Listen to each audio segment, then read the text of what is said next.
खुदाम यीशु मसीह के अजीम और जलाली नाम में आप सबको सलाम।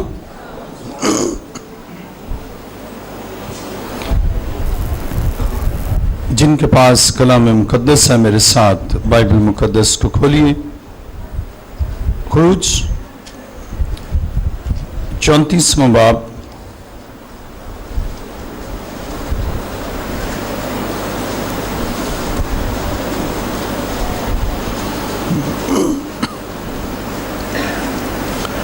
खुरूज 34वां बाब और उसकी पहली आयत में यूं लिखा है,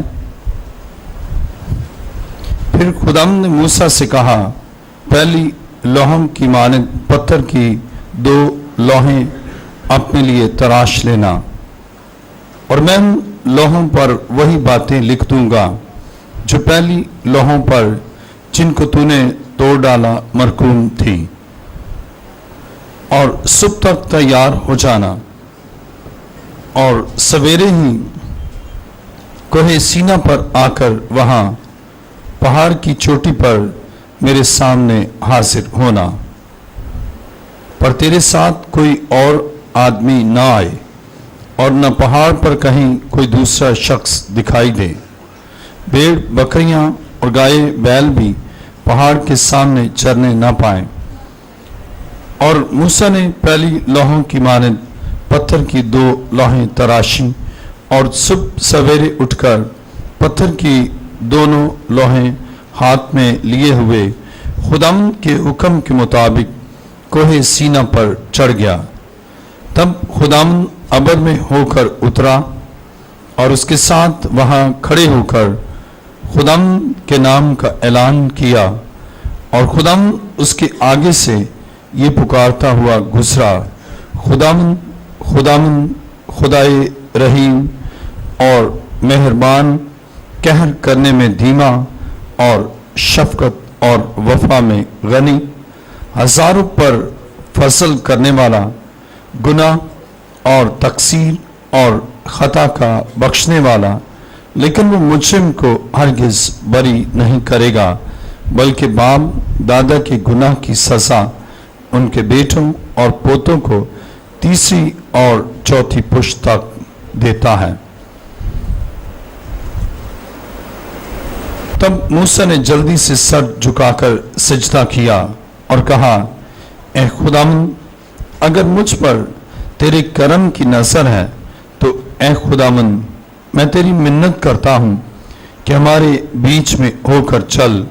वो ये कौम गर्दन कश है, और तू हमारे गुनाह और खता को मुआफ कर और हमको अपनी मेरास कर ले। कलाम में मुकद्दस का पढ़ा और सुना जाना हमारे लिए बाइस बरकत हो। आइए अपने सर को खुदा के हुजूर झुकाएं। सब सर खुदा के हुजूर झुक जाएं। आसमान और ज़मीन के खालिक मालिक, ऐ जिंदा खुदा, तेरा शुक्र, तेरी तारीफ और तेरी सिताइश करता हूं आज के इस दिन के लिए, तेरी पाक हुजूरी के लिए, और ए खुदाम इस बाबरकत मौका के लिए कि तू हमसे कलाम करने को है। फसल बख्श, हम तेरी बातों के शिनवा हों और महज सुनने वाले ही ना बने बल्कि अमल कर सकें। हाजरीन के लिए बरकत चाहता हूं और मैं अपने आप को तेरे हुजूर लाया हूं ताकि तेरी बातें बराह रास्त तेरे लोगों तक बगैर किसी आमेज़श के पहुंचाऊं। मेरा ईमान है चर्च ऑफ लिविंग क्राइस्ट खुदाम के जलाल से मामूर है। इस मामूरी और तेरी हुजूरी के लिए शुक्र करता हूं। ए खुदाम, मेरी दुआ को सुन और कबूल कर। ये दुआ मांगता हूं तेरे प्यारे बेटे अपने खुदावंद यीशु मसीह के वसीला से, आमीन। तशरीफ रखिए।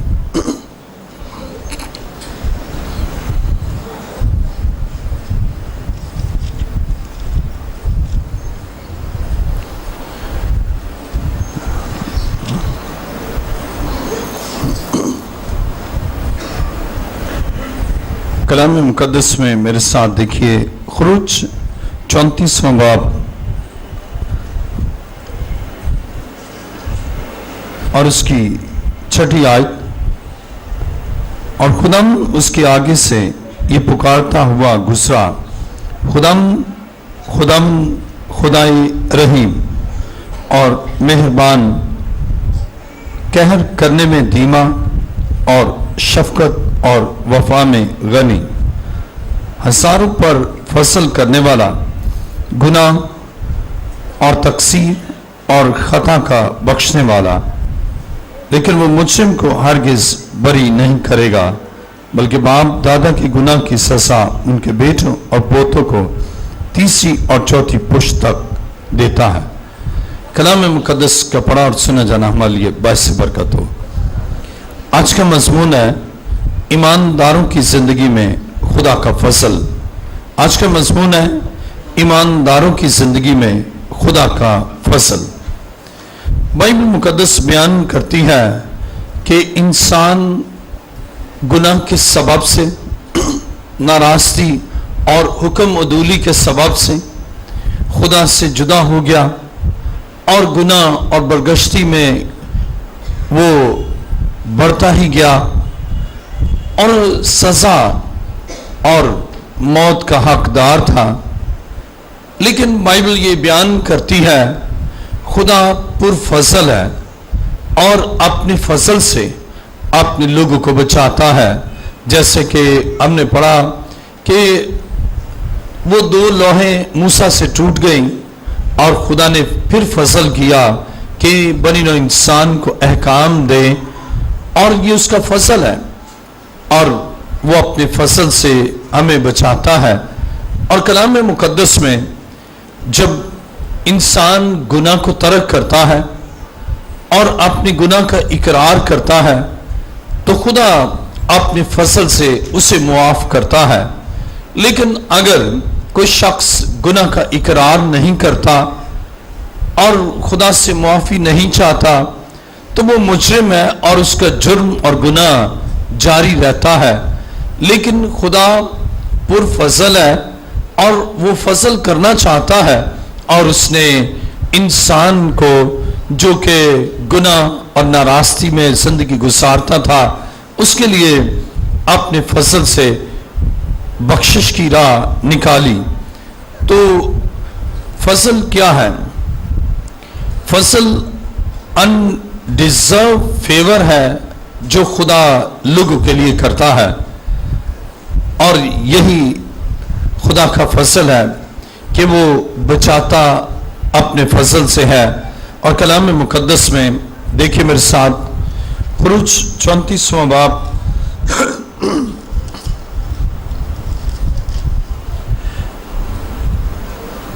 और उसकी 7वीं आयत, हजारों पर फसल करने वाला, खुदा फसल करने वाला है, अनडिजर्व फेवर करने वाला है। और कब वो ये अनडिजर्व फेवर करता है? जब इंसान गुनाह का इकरार करता है तो खुदा अपने फसल से उसे मुआफ करता है और वो फसल करने वाला है। अजीजों, ईमानदारों की जिंदगी में खुदा का फसल नजर आता है क्योंकि उसके फसल के बगैर वो मुआफ नहीं हो सकते, और ये उसका फसल है कि वो उन्हें मुआफ करता है। ये खुदा का फसल है कि उनके गुनाह और उनकी तकसीरों और उनकी खताओं को वो मुआफ करके उन्हें रास्त बनाता है और फिर उन्हें दोबारा तख्लीक करता है। जैसे कि लोहों में हम देखते हैं कि लोहें टूट गई और खुदा ने फिर दोबारा वो लोहें दे दी। और इसी तरह जब गुनाह के सबब से, नाराजगी के सबब से और बदी और गुनाह के सबब से इंसान टूट जाता है, उसकी शख्सियत मसक जाती है और वो बिल्कुल खुदा के उस कलाम के मुताबिक जिंदगी ना गुजारने के सबब से उसकी शख्सियत बिल्कुल ख़त्म हो जाती है। तो खुदा अपने फसल से फिर उसे तख्लीक करता है, फिर नए सिरे से उसे पैदा करता है, और ये है खुदा का फसल। और ईमानदारों की जिंदगी में खुदा का फसल अहम भी है और उसके फसल से ही वो बचते हैं और उनकी जिंदगी का महवर खुदा का फसल है और खुदा फसल करने वाला है, यानी अनफेवर, जो अनडिजर्व फेवर करने वाला, जिसके हम हकदार नहीं होते, क्योंकि गुनाहगार हकदार नहीं कि वो बच सके या मुआफ किया जाए, लेकिन खुदा, हम जो कि गैर मुस्तहिक होते हैं, खुदा हमें बख्श देता है। जिंदगी के हकदार नहीं, लेकिन अपने फसल से वो हमें जिंदगी बख्श देता है। बरकत के हकदार नहीं, लेकिन अपने फसल से हमें बरकत बख्श देता है। और अब्दी जिंदगी के हकदार नहीं, लेकिन वो हमारी फेवर करता है। वो कि हम अनडिजर्व होते हैं, हम मुस्तहिक नहीं है, लेकिन खुदा हमें अब्दी जिंदगी बख्शता है। और खुदा के इस फजल के लिए ईमानदार दिल से खुदा का शुक्र करते और खुदामंद की सताश करते हैं कि खुदा किस कदर ईमानदारों की जिंदगी में अपने फसल से काम करता है। कलाम मुकद्दस में देखिए रोमियो 5वां बाब और उसकी 20वीं आयत।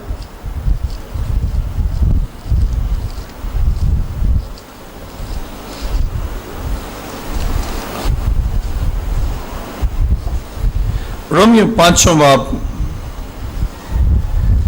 और उसकी 20वीं आयत में लिखा है, और बीच में शरीयत आ मौजूद हुई ताकि गुनाह ज्यादा हो जाए, मगर जहां गुनाह ज्यादा हुआ वहां फसल उससे भी नहायत ज्यादा हुआ। खुदा के कलाम मुकद्दस में हम देखते हैं कि अगर गुनाह ज्यादा हुआ तो पुर फसल खुदा का फसल भी हम पर ज्यादा हुआ। अगर गुनाह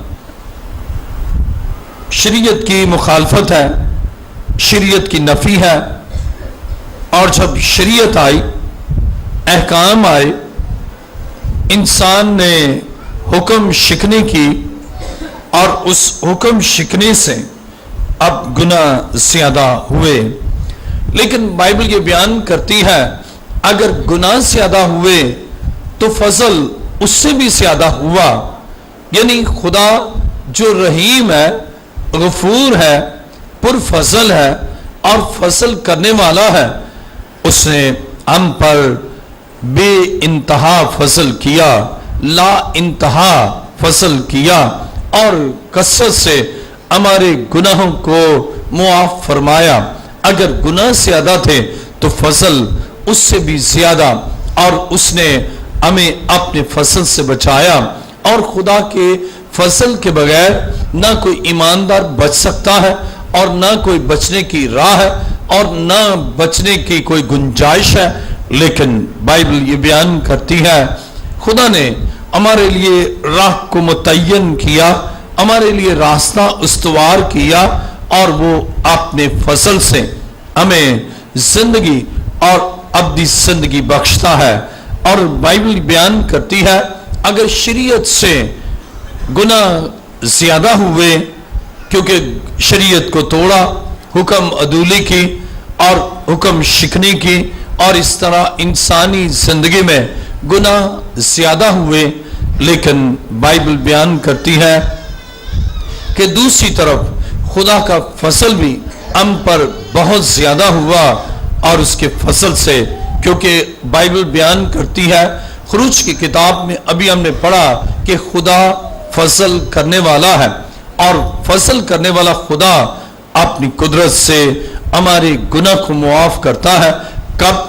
जब हम अपने गुनाह का इकरार करते, अपनी बदअमालियों, अपनी नाराजियों और अपनी तकसीरों, अपने गुनाहों और अपने उन बुरे कामों का खुदा के हुजूर आकर इकरार करते हैं और हम खुदा के हुजूर आकर अहद करते हैं, अब हम तेरे हैं और तू हम पर फसल कर और अपने फसल से हमें बचा, तो उसका फसल हमारे लिए काफी है और वो अपने फसल से हमें मुआफ करता। ये मुआफी का अमल ये खुदा के फसल को जाहिर करता है कि खुदा अपने फसल से हमें मुआफ करता है और अपने फजल से हमारी जिंदगियों में अजायब को ज़हूर में लाता है। और निजात जो खुदा हमारी जिंदगी में लाता है ये खुदा की बख्शिश है। निजात अजीजों खुदा की बख्शिश है और ये फजल के वसीला से हमें हासिल होती है। यानी खुदा की निजात जो मेरे और आपके लिए और तमाम सुनने और देखने वालों के लिए और कुल दुनिया के लिए है। और ये निजात की राह खुदा ने अपने फजल से हमारे लिए तैयार की और हमें उस बख्शिश से निजात खुदा की बख्शिश है। ये हमारी किसी खूबी, हमारी लियाकत, हमारे किसी नेक अमल से नहीं बल्कि खुदा के फजल से हम निजात पाते हैं। और निजात खुदा की बख्शिश है जो फजल से हासिल होती है, न कि हमारे नेक कामों से। नेक कामों का अजर नहीं है बल्कि निजात खुदा की बख्शिश है।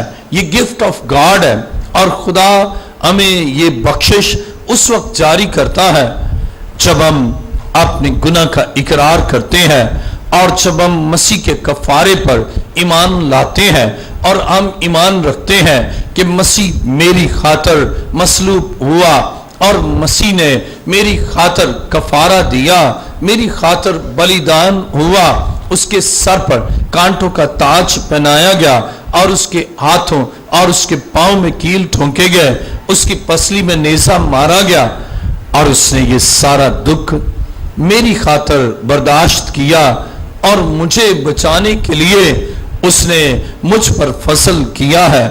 असीसो फिर आप खुदावंद जिंदा खुदा के हुजूर झुकते हैं और मसीहों को नेक काम करते रहना है और गुनाह के असीर नहीं होना। खुदा अपने फजल से हमें बातनी कुव्वत बख्शता है ताकि अपने आप को दुरुस्त रखें और ये खुदा का फजल है जो हमें बातनी कुव्वत बख्शता है, जो अपना रूह कुद्दस हम पर नाजिल करता है और जिसके रूह के वसीला से हम बातनी कुव्वत पाते हैं और फिर खुदा के फजल से उस राह रास्त पर और उस जिंदगी की शाहरा पर हम गामजन होते हैं और हम आगे बढ़ते जाते हैं और उसके फजल के बगैर हम उसकी राह पर चल भी नहीं सकते। इसलिए खुदा का फजल ईमानदारों की जिंदगी में अहम भी है और जरूरी भी है और उसके बगैर आप अपने आप को दुरुस्त नहीं कर पाते। और ये भी खुदा का फजल है कि वो कुव्वत और वो ताकत और वो सलाहियत और वो काबिलियत और वो पोटेंशलिटीज हमारी जिंदगी में बख्शता है ताकि हम अपने आप को उसकी मर्जी के सांचे में डालें और जो उसकी रजा है और जो उसका आइन है और उसके अहकाम है हम उन लोहों के मुताबिक उन बातों के मुताबिक उस कलाम पर अमल करें। और बाइबल बयान करती है इंसान उस शरीयत पर चल न सका, उन लोहों पर वो अमल पैरा न हो सका और उसकी जिंदगी में गुनाह और गुनाह आते गए। लेकिन जब हम यीशु मसीह को देखते हैं जो फजल और सच्चाई से मामूर है और जो हमको भी फजल से भरता है, सच्चाई से भरता है और फजल और सच्चाई से मामूर होकर हमारे दरमियान आया और ये खुदा का फजल है। हम मुस्तहक न थे कि खुदा हमारे दरमियान हो, हम मुस्तहक न थे कि हम मुआफ किए जाए, हम मुस्तहक न थे कि जिंदगी पाए, लेकिन खुदा का फजल हम पर हुआ कि खुदा का बेटा यीशु मसीह इस दुनिया में आया और निजात और जिंदगी लेकर आया और ईमानदारों की जिंदगी में खुदा का फजल मसीह के तजस्सुम की सूरत में और उसके कफारे की सूरत में नजर आता है। और खुदा के फजल से हम नेक काम भी करते हैं और दुखों को बर्दाश्त करते हैं और खुदा के फजल से हम आए दिन शैतान की उन आजमाइशों पर फाते नजर आते हैं और ये सब खुदा के फसल से है। जब तक खुदा का हम पर फसल ना हो हम दुख बर्दाश्त नहीं कर सकते। खुदा का फसल ना हो तो हम नेक काम नहीं कर सकते, और जब तक खुदा का फसल ना हो हम आजमाइशों में फतह नहीं पा सकते।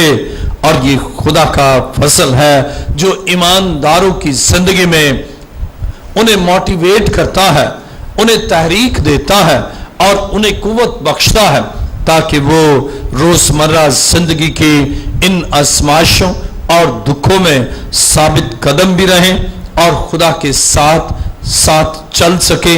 इसलिए कि खुदा हम पर फसल करता है और उसके फसल के वसीला से हम इन आजमाइशों पर फतहमंदी हासिल करते हैं।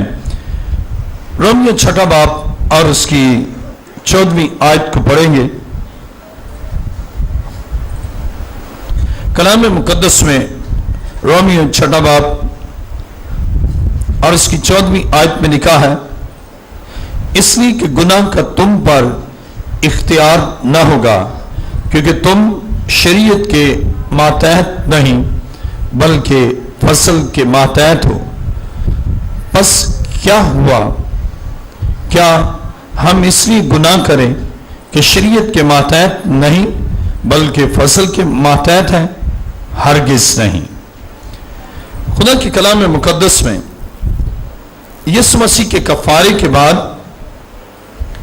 अब हम फसल के मातहत हैं, फसल के अंडर में है और फसल हम पर हुआ है। अब हम अगर फसल के वसीला से, खुदा के फसल से अब हम बच गए हैं, तो इसके मानी ये नहीं कि हम गुनाह करें, हम नाराज़गी के काम करें। हम पर खुदा ने फसल किया है ताकि हम उसके जलाल को जाहिर करें। हम पर फसल किया है ताकि और लोग जो भटके हैं उन्हें भी खुदा की उस फसल के तख्त के पास लाएं, और वो लोग जो नाराज़गी और हरामकारी और जिंदगी के उन दुखों में अपनी जिंदगी गुजारते हैं उनको मसीह के उस पुरफसल मकाम पर लाएं, ताकि वो भी अपने गुनाह का इकरार करें और वो शरीयत के मातहत नहीं बल्कि फसल के मातहत हैं। अजीजो, जब तक आप शरीयत के मातहत हैं आपकी जिंदगी में गुनाह है, लेकिन जब आप फसल के मातहत होते हैं आप मुआफ किए जाते हैं, और मुआफ किए जाने के बाद आपकी जिंदगी का महवर, आपकी जिंदगी का मदार खुदा का फजल है। और फिर उस पुरफजल खुदा के साथ, उसके आइन के साथ, उसके अहकाम के साथ आप पवित्र रहते हैं और आप उसके मातहत जिंदगी गुजारते हैं। आपका रुख अपने खुदा की तरफ, आप खुदा के कलाम के ताबे, उसकी मर्जी के मुताबिक जिंदगी गुजारते हैं, इसलिए कि आप पर खुदा का फसल हुआ है और उस फसल के वसीला से आपकी जिंदगी अब दूसरों के लिए बाइसे बरकत और पुरफसल है। आपकी जिंदगी दूसरों के लिए खुदा के फसल को जाहिर करने का बाइस और नतीजा है। आज खुदा चाहता है कि आप खुदा के फसल के तहत हो जाएं। अगर आप अब तक गुनाह में हैं, अगर अब तक नाराज़गी में हैं, अगर अब तक बदी में हैं, अब तक आप खुदा से जुदा हैं, तो आप अभी तक गुनाह के असीर है। लेकिन खुदा आप पर फसल करना चाहता है। अगर आप अदालत के जाविये से या इंसाफ के तकासों को देखें या अदालती अंदाज से देखें, आप बच नहीं सकते। गुनाह मौत का बायस है, क्योंकि गुनाह की मजदूरी मौत है। बस सब ने गुनाह किया और खुदा के जलाल से महरूम है। लेकिन ये खुदा का फजल है कि वो उस महरूमी को खत्म करके आप पर अपना फसल करता है, ताकि आपको बचाए और आपके वसीला से अपने पुरफसल पैगाम को और तक जो गुनाह में है, नाराज़गी में है और जो खुदा से जुदा है, उन्हें भी उस पुरफसल खुदा के पास लेकर आए। ये है खुदा का मंसूबा। और अगर अब तक आप गुनाह के असीर हैं, अब तक आप इब्लीस के शिकंजे में हैं, अब तक आप बुरी रूहों में जिंदगी गुजारते हैं। आज खुदा चाहता है आप पुरफसल खुदा के कदमों में आए और अपने गुनाह का इकरार करें। जब आप अपने गुनाह का इकरार करते हैं, जब आप अपनी जिंदगी में अपने खुदा के उस फसल को देखते हैं कि वो मुझ पर फसल करता है, अनडिजर्व फेवर खुदा आपके लिए करता है और ये उसका फसल है, और उस फसल को आप हकीर न जाने बल्कि उस फसल से आप बच सकते हैं। और खुदा चाहता है कि फसल जब आप पर हुआ है तो फिर इसके मानी नहीं कि फिर आप गुनाह करें। अगर लोहे टूट गई, खुदा ने फिर बनाई, तो इसके मानी नहीं कि वो बना सकता है बार बार तोड़े, बल्कि अब उसके कवि हाथ के नीचे उस पुरफसल खुदा के उस पुरफसल काम को जो वो चाहता है आप करें। आप उसके आइन और उसके अहकाम के ताबे होकर उसके फसल से बचे रहें। और कलाम मुकद्दस में मेरे साथ देखिए 2 कुरिन्थियों 12वां बाब और उसकी 7वीं आयत। अज़ीज़ों, खुदा के फसल से हम दुखों और मुसीबतों में फतह पाते हैं। और आज का हमारा मज़मून है ईमानदारों की जिंदगी में खुदा का फसल। 2 कुरिन्थियों 12वां बाब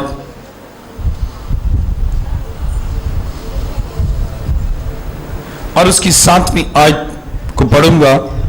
यूं मरकूम है, और मुकाशफों की ज्यादती के बायस मेरे भूल जाने के अंदेशा से मेरे जिस्म में कांटा चबोया गया, यानी शैतान का कासिद, ताकि मेरे मुक्के मारे और मैं भूल न जाऊं।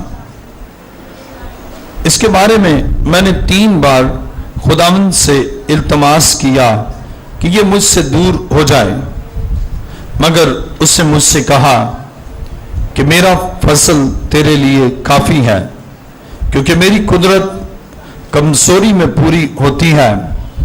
बस मैं बड़ी खुशी से अपनी कमजोरी पर फख्र करूंगा, ताकि मसीह की कुदरत मुझ पर छाई रहे। इसलिए मैं मसीह की खातिर कमजोरी में, बेइज्जती में, एहतियाज में, सिताए जाने में, तंगी में खुश हूं, क्योंकि जब मैं कमजोर होता हूं उसी वक्त जोरावर होता हूं। खुदा के कलाम मुकद्दस में पौलुस रसूल बयान करता है कि शैतान का कासिद उसके मुक्के मारे ताकि वो भूल ना जाए। और जब हम 2 कुरिन्थियों 12वां बाब और उसकी 8वीं आयत पढ़ते हैं तो लिखा है, इसके बारे में मैंने 3 बार खुदावंद से इल्तमास किया कि ये मुझसे दूर हो जाए। 3 बार पौलुस ने इल्तमास किया कि ये उसके बदन से दूर हो जाए, उसकी जिंदगी से दूर हो जाए।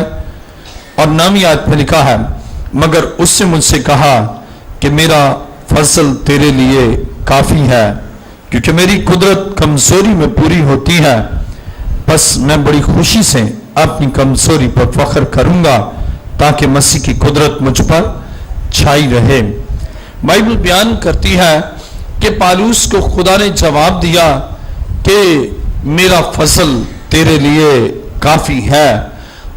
हम सरवाइव करते हैं खुदा के फसल से, न सिर्फ गुनाह से मुआफी खुदा के फसल से हासिल होती है, बल्कि ईमानदारों की जिंदगी में, रोजमर्रा जिंदगी में खुदा का फसल हमारे लिए काफी है।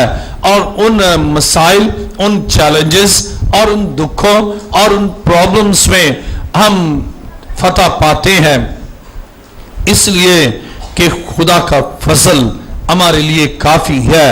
अगर चैलेंजेस आते हैं, टेम्पटेशंस आती है, प्रॉब्लम्स आती हैं और हम उनमें गिरकर पस्त हिम्मत नहीं होते, बल्कि हम इल्तमास करते हैं।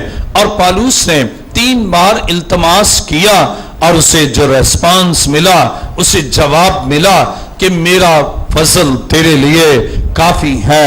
और ये इनफ है कि हमारे लिए खुदा का फजल है, और ये काफी है कि पुरफजल खुदा हम पर फजल करता है, और फिर हम उसमें जोरावर होते हैं, हम में कुव्वत बर्दाश्त आती है, हमारा स्टेमिना बढ़ता है, हमारी तवानाई बढ़ती है, और हम उन चैलेंजेस का मुकाबला कर सकते हैं, हम इब्लीस के मंसूबों का मुकाबला कर सकते हैं, हम उसे शिकस्त दे सकते हैं, और इब्लीस के उन सारे मंसूबों में हम फाते होते हैं, और इब्लीस और उसकी कुव्वतें मफ्तू होती हैं, इसलिए कि खुदा का फसल हमारे लिए काफी है।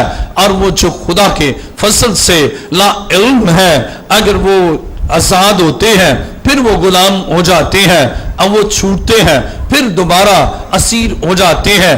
लेकिन जब आपके लिए खुदा का फसल काफी है, फिर आप उन मसाइल से, उस कमजोरी में भी आप पर खुदा की कुदरत छाई रहती है, और उस कमजोरी में भी खुदा मेरा और आपका जोर होता है, इसलिए कि खुदा का फसल हमारे लिए काफी है। सिर्फ इतना ही नहीं कि उसके फजल से हम मुआफ हो गए, उसके फजल से हमने निजात पाली, और फिर बस उसका फसल हम पर नहीं रहता, बल्कि उसका फसल जिंदगी की तमाम कैफियत में, जिंदगी की तमाम हालतों में, और जिंदगी के तमाम मद्दोजज़र में, और जिंदगी के तमाम नशेब फराज में उसका फसल हमारे लिए काफी है। और उसके फसल के बगैर हम खुशगवार जिंदगी नहीं गुजारते, और यीशु मसीह खुदा का फजल है।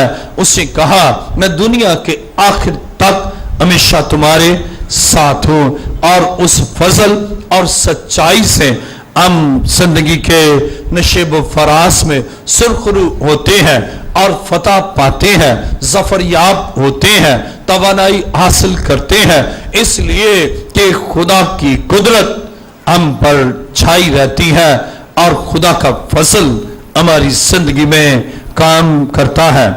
और इस तरह इब्लीस की आजमाइशों में हम खुदा के फसल से फतह हासिल करते हैं, और ईमानदारों की जिंदगी में हर लम्हा, हर वक्त खुदा का फसल जरूरी है, और खुदा के फसल के बगैर वो एक अच्छी खुशगवार बाबरकत जिंदगी नहीं गुजार सकते। और इसलिए पालूस को जवाब दिया गया, खुदा ने फरमाया कि मेरा फसल तेरे लिए काफी है, और उसके फसल से हम तवानाई और कुव्वत पाते हैं। कलाम मुकद्दस में 2 कुरिन्थियों 12वां बाब और उसकी 9वीं आयत, मगर उसने मुझसे कहा, मेरा फसल तेरे लिए काफी है, क्योंकि मेरी कुदरत कमजोरी में पूरी होती है। खुदा की कुदरत हमारी कमजोरी में पूरी होती है, और हम कमजोर होते हैं, वो अपने फसल से हमें ताकत बख्शता है। देखिए मेरे साथ 2 तीमुथियुस 2 बाब और उसकी पहली आयत, खुदा के कलाम मुकद्दस में 2 तीमुथियुस 2 बाब और उसकी पहली आयत में लिखा है, बस ऐ मेरे फरसान, तू उस फसल से जो मसीह यीशु में है मजबूत बन। अब फसल जो मसीह यीशु में है, उस फसल से जो मसीह यीशु में है हम मजबूत बनते हैं। अब ये फसल जो मसीह के वसीला से मुझ पर और आप पर हुआ है, शैतान अगर हमलावर होता है कि हमें कमजोर करे, बेदिल करे, हिम्मत शिकन करे, लेकिन खुदा का फजल हमारे लिए काफी होता है और हम मजबूत बन जाते हैं। और पालूस तीमुथियुस को, जो कि उसका शागिर्द था, उसे तलकीन करता है और उसे बयान करता है कहता है, बस ए मेरे फरजंद, तू उस फसल से जो मसीह यीशु में है मजबूत बन। मसीह यीशु के वसीला से जो फसल हमारे लिए किया गया, हम उससे मजबूत होते हैं। और न सिर्फ उस फसल से हमारा रिश्ता खत्म हो जाता है मुआफी के बाद, बल्कि वो रिश्ता कायम रहता है। और जब कभी कमजोर होते हैं, हमें मसीह के फसल की जरूरत होती है। खुदा का फसल जो यीशु मसीह के वसीला से मुझ पर और आप पर होता है, हम उससे तवानाई पाते, हम उससे ताकत पाते और हम फिर जोरावर होते हैं और फिर खुदा की राह पर चलते हैं। हम फिर उसकी मामूरी से मामूर हो जाते हैं और फिर फजल और सच्चाई से मामूर होकर हम इस दुनिया में तारीकी में मसीह जो नूर है, उस नूर की रोशनी में हम चलते हैं, इसलिए कि हम उस फसल से कमजोर नहीं रहते, बल्कि हम पर और ईमानदारों की जिंदगी में खुदा का फसल काम करता है और हमें मजबूत करता है, हमें तवानाई देता है। अभी हमने पढ़ा था ग्रंथियों में कि खुदावंद पालूस को कहता है कि मेरा फसल तेरे लिए काफी है। और फिर पालूस समझ गया और अपने शागिर्द को तिमोथियुस को लिखता है कि वो फसल जो यीशु मसीह के वसीला से तुम पर हुआ है और तुम पर है, उस फसल से तुम मजबूत हो जाओ, मजबूत बनो। अगर कोई शख्स खुद से मजबूत होना चाहे, हो नहीं सकता। कोई उसे मजबूत करना चाहे, मजबूत हो नहीं सकता। कोई कितनी भी सपोर्ट दे, उस सपोर्ट से वो कमजोर ही रहेगा। पंजाब में बाज़-औक़ात पुराने दौर में माली हालात अच्छे नहीं होते थे। अगर शतीर कोई गिर रहा होता तो वो उसको सपोर्ट देते, किसी बाले से सपोर्ट देते और वो खड़ा रहता, लेकिन फिर भी इतनी मजबूती ना होती। लेकिन खुदा का फसल जो सपोर्ट हमें करता है, उससे हम मजबूत हो जाते हैं और इस कदर मजबूत हो जाते हैं कि फिर अबलीस पर गलबा, गुनाह पर गलबा और फतह से बढ़कर गलबा मसीह के वसीला से, खुदा के फसल से हासिल करते हैं। गोया खुदा के फसल से हम मजबूत होते हैं। और अगर कोई खुद से चाहे तो वो मजबूत नहीं हो सकता। देखिए मेरे साथ तीतुस दूसरा बाब और उसकी 11वीं आयत कलाम मुकद्दस में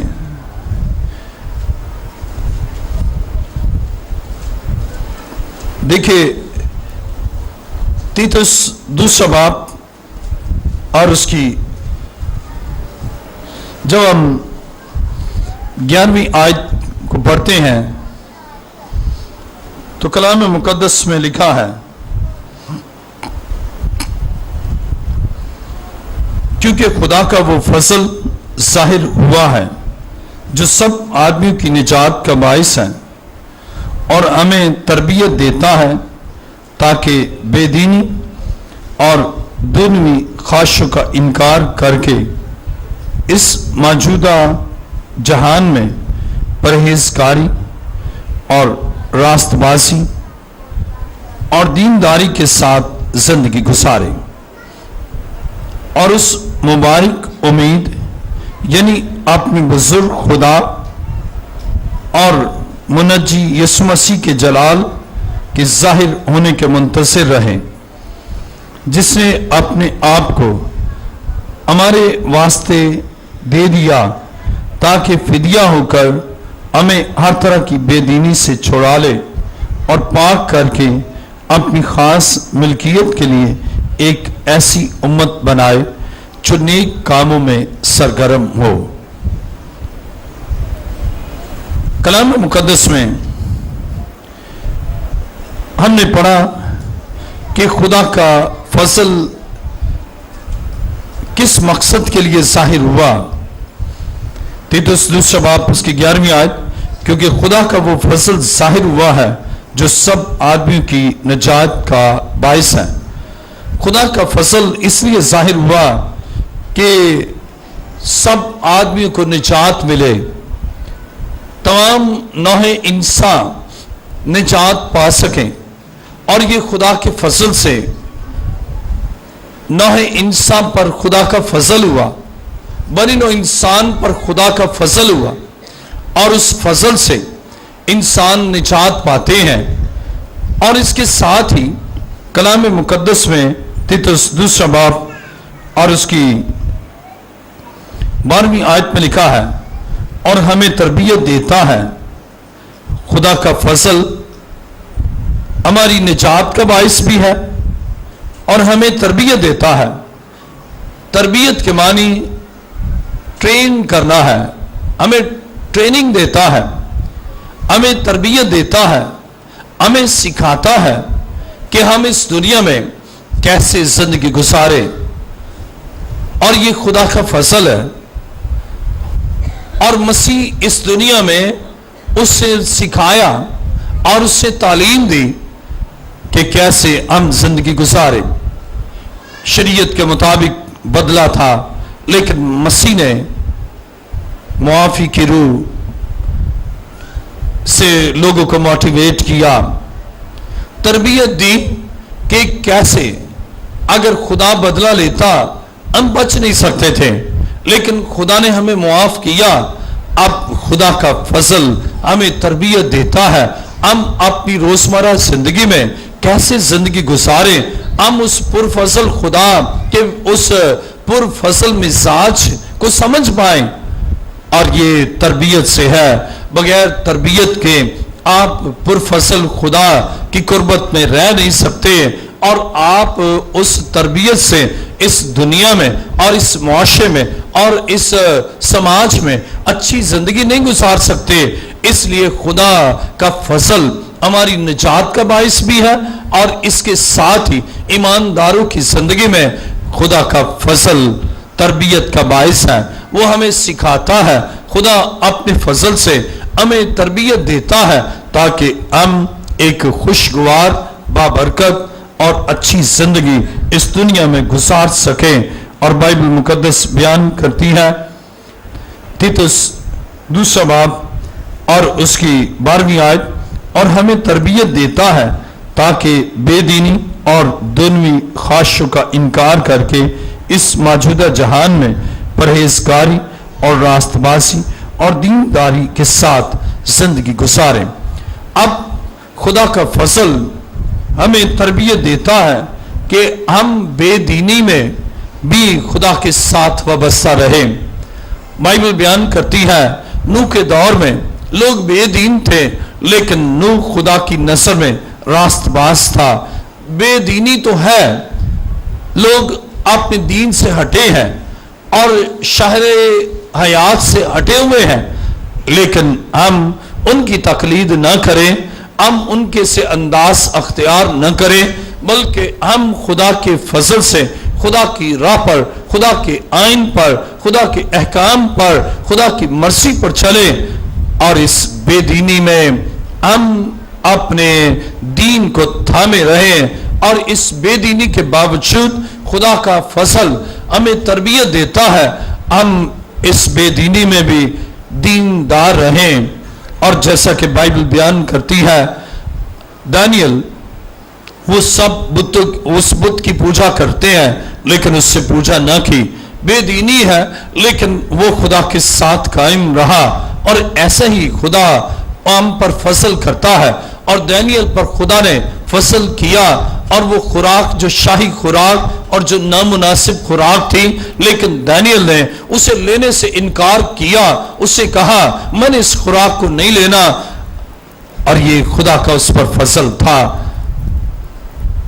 खुदा का जब हम पर फजल होता है, हम उस बेदीन माशे में रहते हुए बेदीन नहीं होते।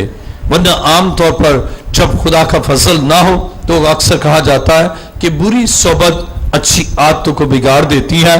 लेकिन जब आप पर खुदा का फजल है, आप बुरे माशरे में, बुरे लोगों के दरमियान, बुरी सोसाइटी में आप रहते हैं, लेकिन फिर भी आप पर खुदा का फजल है, आप पर गुनाह का राज नहीं होगा, बल्कि आप उस बेदीन दुनिया में, बेदीन माशरे में, बेदीन लोगों में आप खुदा से प्यार करने वाले होंगे, इसलिए कि खुदा का आप पर फजल है। और बाइबल बयान करती है, मसीह ने फरमाया कि कौन है जो मुझ पर गुनाह साबित कर सकता है? कोई नहीं, हालांकि सब गुनाह और नाराजगी में थे। और ऐसी ही शख्सियत खुदा के फजल से हमारे लिए खुदा करता है, हमें रीशेप करता है, रीडिजाइन करता है और रिक्रिएट करता है, ताकि हम उसके फजल से तरबियत पाएं। और हम जब तरबियत पाते हैं तो फिर बेदीनी और दुनवी से मुराद दुनिया की ख्वाहिश का इनकार, बेदीनी और दुनवी ख्वाहिशों का इनकार करके इस मौजूदा जहान में, इस एग्जिस्टिंग सोसाइटी में और इस जहान में जहां बेदीनी है, जहां नफ्सा नफसी है, जहां बदी और नाराजगी है, फिर खुदा का फजल जब हम पर होता है, खुदा अपने फजल से हमें तरबियत देता है, अपने फजल से हमें वो सिखाता है कि हम बेदीनों में बेदीन ना हो जाए, हम दुनवी ख्वाहिशों में अपने जिंदा खुदा की उस कुर्बत की ख्वाहिश को भूल ना जाए, बल्कि खुदा का फजल जब हम पर होता है, हम दुनवी ख्वाहिशों का तो इनकार कर सकते हैं, लेकिन अपने खुदा का इनकार नहीं कर सकते। हम दुनिया के मामलात को तो छोड़ सकते हैं, लेकिन खुदा को नहीं छोड़ सकते। लेकिन जिस पर फजल नहीं हुआ, वो दुनवी ख्वाहिशों में, दुनवी मामलात में, दुनिया के कामों में वो इस कदर मगन होगा और उसे पता ही नहीं चलेगा कि वो तो फजल से महरूम है, और वो कामों में उलझा रहेगा। और जिंदगी के काम, दुनिया के काम, इनमें वो इतना उलझा रहेगा कि ना खुदा के घर आएगा, ना उसकी आवाज को सुनेगा।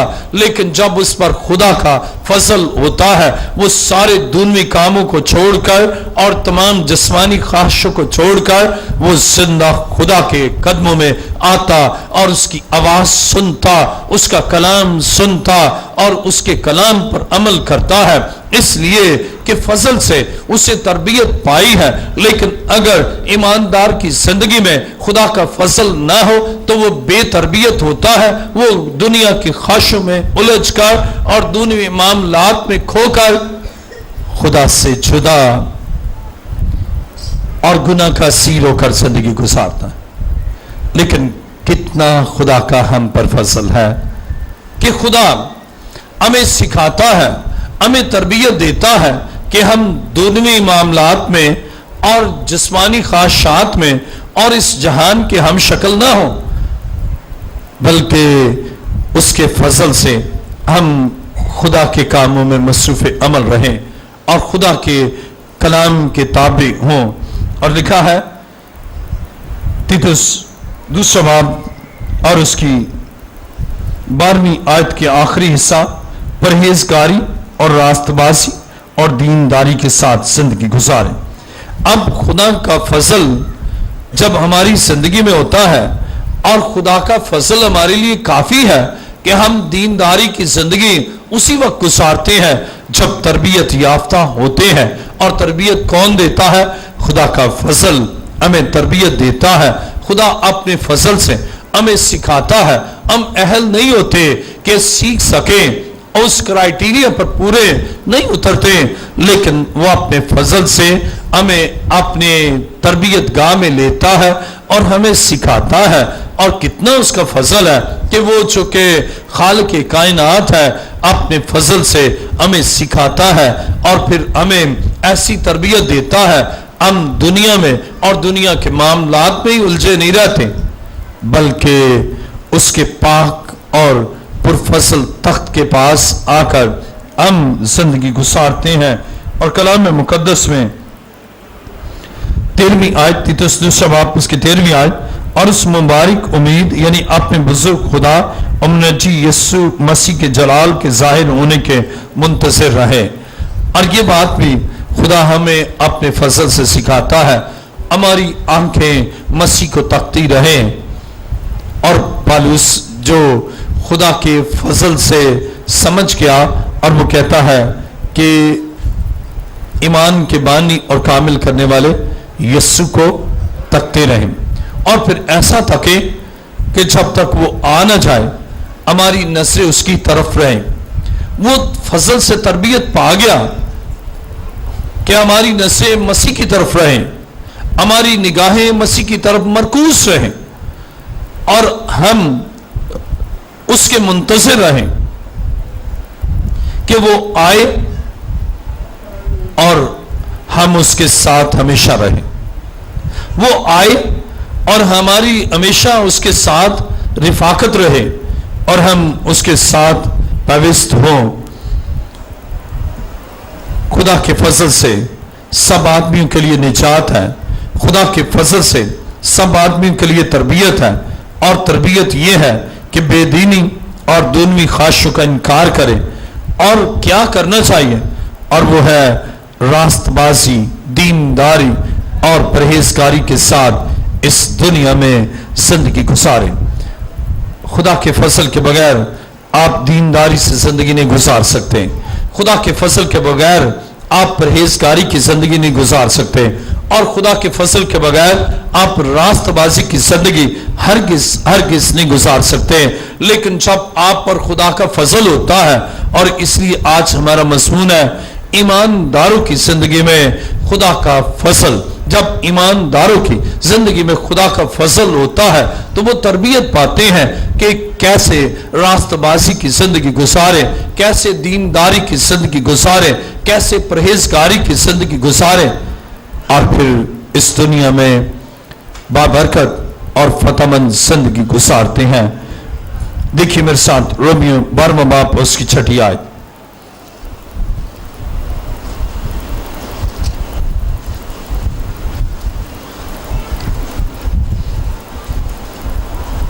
खुदा के कलाम में मुकद्दस में रोमियो 12वां बाब और उसकी 6ठी आयत, और चूंकि उस तौफीक के मुवाफिक जो हमको दी गई हमें तरह तरह की नेमतें मिली, इसलिए जिसको नबूवत मिली वो ईमान के अंदाज़ा के मुवाफिक नबूवत करे। अगर खिदमत मिली हो तो खिदमत में लगा रहे, अगर कोई मुअल्लम हो तो तालीम में मशगूल रहे, और अगर नासिह हो तो नसीहत में, खैरात बांटने वाला सखावत से बांटे, पेशवा सरगर्मी से पेशवाई करे, रहम करने वाला खुशी के साथ रहम करे। ये कुव्वत और काबिलियत खुदा अपने फजल से बख्शता है, और फिर उसके फजल से ही आप जो काबिलियत आपको बख्शी गई है उसको आप अमल में लाते हैं। अगर आपको तालीम देने की सलाहियत है, आप पर खुदा का फजल है, आप अच्छे मुअल्लम होंगे। अगर आप में नसीहत करने की सलाहियत है और आप पर खुदा का फजल है, आप एक अच्छे नासे होंगे, अच्छी तरह नसीहत करेंगे। और अगर खुदा ने आपको रुपया पैसा दिया है, आप सखावत करें, और फिर खुदा का फजल आप पर है, आप सखी बनकर आप देंगे, खुदा आपको और देगा, इसलिए कि आप पर खुदा का फजल है। फिर ऐसा नहीं होगा आपने दिया और आप कंगाल हो गए। अजीजों, जब आप पर खुदा का फजल है, खुदा उस आपकी खूबी को, उस आपकी काबिलियत को, उस आपके उस फजल के तहत दी गई उस सलाहियत को, खुदा का जब आप पर फजल होता है आप उसमें बढ़ते ही चले जाते हैं। आपकी जिंदगी में खुदा का फजल बढ़ता है और आप फजल से मामूर हो जाते हैं, और जो काबिलियत और जो खूबी खुदा ने आपको बख्शी है आप उसमें बढ़ते ही जाते हैं। देखें मेरे साथ गलतियों पहला बाब और उसकी 15वीं आयत। गलतियों पहला बाब और उसकी 15वीं आयत। लेकिन जिस खुदा ने मुझे मेरी मां के पेट ही से मखसूस कर लिया और अपने फजल से बुला लिया, जब उसकी ये मर्जी हुई कि अपने बेटे को मुझ में जाहिर करे ताकि मैं गैर कौमों में उसकी खुशखबरी दूं, तो ना मैंने गोश्त और खून से सलाह ली और ना यरूशलेम में उनके पास किया जो मुझसे पहले रसूल थे, बल्कि फौरन अरब को चला गया, फिर वहां से दमिश्क को वापस आया। फिर 3 बरस के बाद मैं कैफा से मुलाकात करने को यरूशलेम गया, 15 दिन उसके पास रहा। कलाम मुकद्दस में हम देखते हैं पौलुस बयान करता है कि मुझे मेरी मां के पेट से खुदा ने मखसूस किया और अपने फजल से बुलाया। ये बुलाहट खुदा के फजल से होती है। मखसूस खुदा आपको बहुत पहले कर लेता है, लेकिन अपने फजल से बुलाता है। आज खुदा आपको भी बुलाता है। आप गुनाह को छोड़कर, नाराजगी को छोड़कर, अब पौलुस जो पहले सौल था वो क्या करता था? वो मसीहों को सिताता था, क्रिश्चियंस को सिताता था और मसीह का मुखालिफ था। और जब उस पर फजल हुआ, खुदा ने उसे बुलाया, तो वो सब कुछ छोड़कर मसीह के पास आ गया। और फिर उससे कहता, मैंने किसी से मशवरा नहीं किया, किसी से सलाह नहीं ली, बल्कि जब मसीह ने बुलाया तो मैं उसके पीछे आ गया और फिर मैं उसकी खिदमत के लिए चला गया। ये है खुदा का फजल। और जब खुदा का आप पर फजल होता है, फिर आप खुदा से सलाह लेते हैं और खुदा ही आपको मशवरा देता है और खुदा ही आपकी जिंदगी में वो काबिलियत बख्शता है ताकि आप इस दुनिया में पुरफसल जिंदगी गुजारें। और कलाम मुकद्दस में बाइबल बयान करती है कि पौलुस इस राज को जान गया, खुदा के फजल को जान गया और वो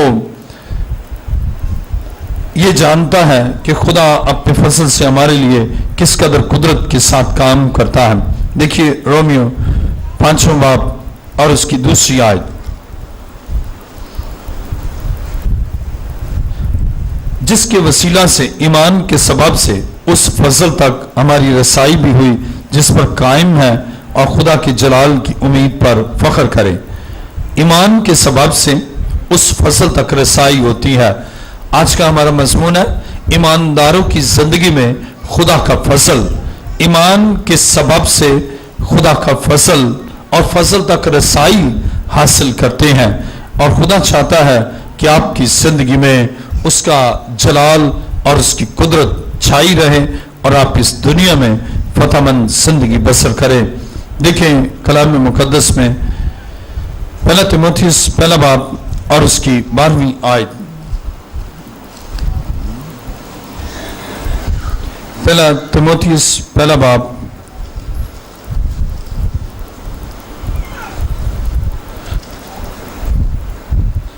और उसकी 12वीं आयत में लिखा है, मैं अपनी ताकत बख्शने वाले खुदावन मसीह यीशु का शुक्र करता हूं कि उसने मुझे दयानतदार समझकर अपनी खिदमत के लिए मुकर्रर किया। अगरचे मैं पहले कुफर बकने वाला और सिताने वाला और बेइज्जत करने वाला था, तो भी मुझ पर रहम हुआ, इस वास्ते कि मैंने बेईमानी की हालत में नादानी से ये काम किए थे और हमारे खुदावन का फजल उस ईमान और मोहब्बत के साथ जो मसीह यीशु में है बहुत ज्यादा हुआ।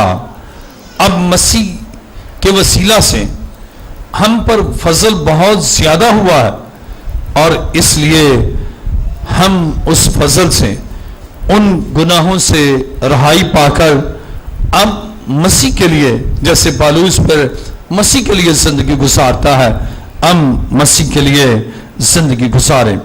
और पौलुस खुदा के फजल को जान गया कि ईमानदारों की जिंदगी में किस कदर खुदा का फजल होता है और इसी वजह से वो अपनी खतूत में शुरू में और आखिर में खुदा के फजल का जिक्र करता है।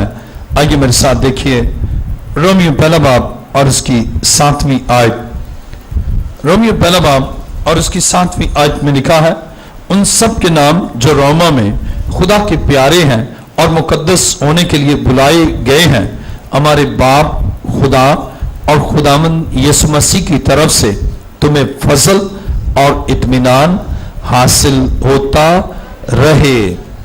अब पौलुस जानता है कि फजल कितना जरूरी है, और वो जब अपने ईमानदार बहन भाइयों को खत लिखता तो वो कहता है फजल होता रहे। यानी इसके मानी है कि फजल के होने से हमें इत्मीनान हासिल होता है, और जब फजल होता रहता है तो हमारी जिंदगी में इत्मीनान भी होता रहता है, इत्मीनान रहता है।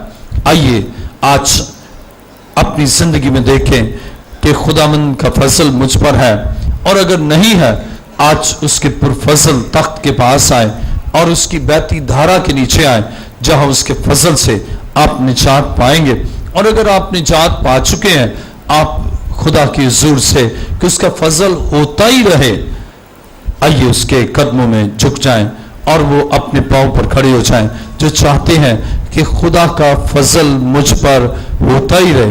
क्योंकि फजल होगा तरबियत पाएंगे, फजल होगा तो इस दुनवी ख्वाहिशात से बचेंगे, परहेजगार जिंदगी गुजारेंगे। फजल होगा तो शैतान के हमलों में जोर और कुव्वत पाएंगे, और खुदावंद आपसे कहेगा कि मेरा फजल तेरे लिए काफी है। आज जो चाहते हैं कि मेरे लिए उसका फजल काफी है, वो अपने पांव पर खड़े हो जाएं, अपने दोनों हाथों को बुलंद कर लीजिए और मेरे पीछे कहे, खुदा के बेटे यीशु, तेरा शुक्र हो तूने मुझसे कलाम किया, तेरा शुक्र हो कि तेरा फजल मेरे लिए काफी है। मेरी निजात तेरे फजल से है, मेरी जिंदगी तेरे फजल से है, मेरी शिफा तेरे फजल से है, और मेरी फतह तेरे फजल से है, और मेरी तरबियत तू अपने फजल से करता है। तेरा शुक्र हो, और तेरा फजल मेरे लिए काफी है। मुझे फजल बख्श कि मैं तेरी हुजूरी में और तेरी रफाकत में रहूं, क्योंकि मैंने आज जान लिया कि तेरा फजल जब मुझ पर होता रहेगा तो बरकत और इत्मीनान मुझे हासिल होता रहेगा। तेरा शुक्र हो। आसमान और ज़मीन के खालिक व मालिक, ए जलाल के बादशाह, मैं तेरा शुक्र, तेरी तारीफ और तेरी सताइश करता हूँ। इस वक्त तेरे बेटे और बेटियों को तेरे हुजूर लाया हूँ, और खुदाम मेरा ईमान है कि तू अपने लोगों पर अपना फजल करता है, और आज तेरा फजल जो हमारे लिए काफ़ी है, जिससे हम इब्लीस पर फतह पाते हैं, तरबियत हासिल करते हैं, तेरे मुंतसिर रहते हैं, और ईमान के वसीला से फजल तक रसाई हासिल करते हैं। तेरा शुक्र और तेरी तारीफ करता हूँ। इन पर तेरा फजल होता ही रहे, और इत्मीनान और तवानाई इन्हें बख्शता रहे, ताकि हर तरह के दुख और मुसीबतों में फतहमंद हों, और तेरी कुदरत से हर एक अब्लीस का मंसूबा नाकाम और नेस्त हो, और ये तुझ में तेरी हुजूरी में मामूर होते चले जाएं। पुरफजल खुदा, तेरा पुरफजल हाथ हमेशा इन पर रहे, यीशु के अजीम और जलाली नाम से, आमीन।